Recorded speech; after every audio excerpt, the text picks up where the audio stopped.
3 ಜನ friends long ಡ್ರೈವ್ಗೋಸ್ಕರ NH4 ಹೈವೇನಲ್ಲಿ ರಾತ್ರಿ ಹೊತ್ತು ಹೊರಡ್ತಾರೆ.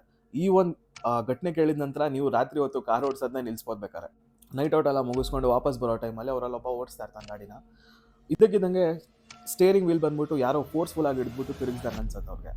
ಆ ಥರ ಅನ್ಸಿದ ತಕ್ಷಣ ಏನಾಗುತ್ತೆ ಅಂತ ಹೇಳಿದ್ರೆ ಕಾರು ಸೀದಾ ಹೋಗ್ಬಿಟ್ಟು ಡಿವೈಡರ್ ಗುದ್ದಿ ಆಕ್ಸಿಡೆಂಟ್ ಆಗುತ್ತೆ. ಸದ್ಯ 3 ಜನಕ್ಕೂ ಏನು ಮೇಜರ್ ಆಕ್ಸಿಡೆಂಟ್ ಆಗಿಲ್ಲ, ಎಲ್ಲೋ ಒಂದು ಚಿಕ್ಕ ಪುಟ್ಟ ಗಾಯಗಳಾಗಿರುತ್ತೆ. ಈಚೆ ಬಂದಿದ ತಕ್ಷಣ ಒಂದು ಫೋಟೋ ಹಿಡಿದ್ಬಿಟ್ಟು ಅವ್ರ ಅಪ್ಪನ ಕಳಿಸ್ತಾನೆ, ಹಿಂಗೆ ಆಕ್ಸಿಡೆಂಟ್ ಆಗಿದೆ, ಎಲ್ಲೋ ಒಂದು ಕಡೆ ರೂಮಲ್ಲಿ ಇರ್ತೀವಿ, ನಾಳೆ ಬೆಳಿಗ್ಗೆ ಬರ್ತೀವಿ ಅಂತ ಒಂದು ಫೋಟೋ ಕಳಿಸ್ತಾನೆ. ಅವ್ರ ಅಪ್ಪ ಆ ಫೋಟೋ ನೋಡಿದ ತಕ್ಷಣ ಇಮ್ಮಿಡಿಯೇಟಾಗಿ ಅವ್ರಿಗೆ ಕಾಲ್ ಮಾಡಿ, ನೀವು ಬಸ್ಸೋ ಆಟೋನೋ ಕ್ಯಾಬೋ ಇಲ್ಲ ಟ್ರಕ್ ಹತ್ಕೊಂಡು ಇಮ್ಮಿಡಿಯೇಟಾಗಿ ಮನೆಗೆ ಬನ್ನಿ ಅಂತ ಹೇಳ್ತಾರೆ. ಆಮೇಲೆ ಅವ್ರಿಗೆ ಅಲ್ಲಿಂದ ಒಂದು ಬಸ್ ಸಿಗುತ್ತೆ, ಬಸ್ ಹತ್ಕೊಂಡು ತಕ್ಷಣ ಅವ್ರ ಅಪ್ಪಂಗೆ ಫೋನ್ ಮಾಡ್ತಾರೆ. ಏನಕ್ಕೆ ಅಷ್ಟೊಂದು ಆ ಥರ ಬಿದ್ರಿ, ಬೇಗ ಮನೆಗೆ ಬಾ ಅಂತ ಕರೆದ್ರಿ ಅಂತ ಕೇಳ್ತಾರೆ. ಆಗ ಅವರಪ್ಪ, ನೀನು ಕಳಿಸಿದೆಯಲ್ಲಪ್ಪ ಫೋಟೋನ, ಅದನ್ನ ಕ್ಲೀನಾಗಿ ನೀಟಾಗಿ ಒಂದ್ಸಲಿ ಚೆಕ್ ಮಾಡು ಅಂತ ಹೇಳ್ತಾರೆ.